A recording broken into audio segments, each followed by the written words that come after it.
Meli nyingine ya kivita USS Delbert D. Black kutoka Marekani imewasili nchini Israel, eneo la Elliott, katikati ya kuongezeka kwa uwepo mkubwa wa kijeshi wa Marekani katika Mashariki ya Kati kutokana na mvutano unaoendelea na Irani.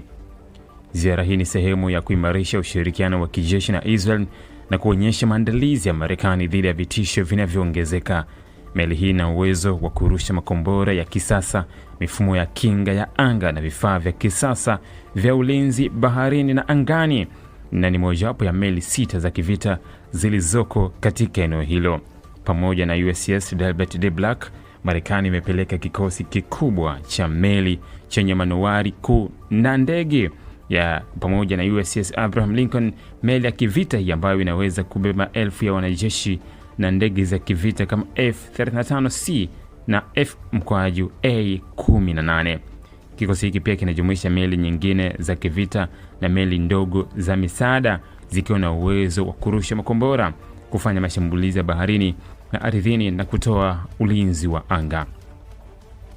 Bandari ya Elliott ni ya kimkakati ikiwa karibu na mpaka wa Jordan na Misri, ikichangia mawasiliano ya kijeshi na ushirikiano wa kimataifa kati ya Marekani na Israel. Ziara hii inatuma ujumbe wa wazi kwa Irani na mataifa mengine kwamba Marekani ipo tayari kulinda Mashariki ya Kati na kuimarisha ushawishi wake katika eneo hilo. Viongozi wa pande mbalimbali pia wameendeleza msimamo wao. Rais wa Marekani Donald Trump amesema kuwa nchi yake bado ipo tayari kwa mazungumzo ya kidiplomasia na Irani, lakini ameonya kwamba hatua za kijeshi zinaweza kuchukuliwa ikiwa Irani haitakubali masharti magumu.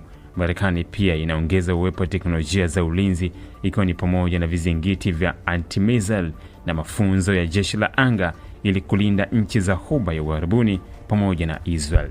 Iran kwa upande wake imeeleza kuwa uwezo wake wa ulinzi hauwezi kuzungumziwa chini ya masharti ya nje, na kwamba hatua yoyote ya kijeshi kutoka Marekani itasababisha majibu makali.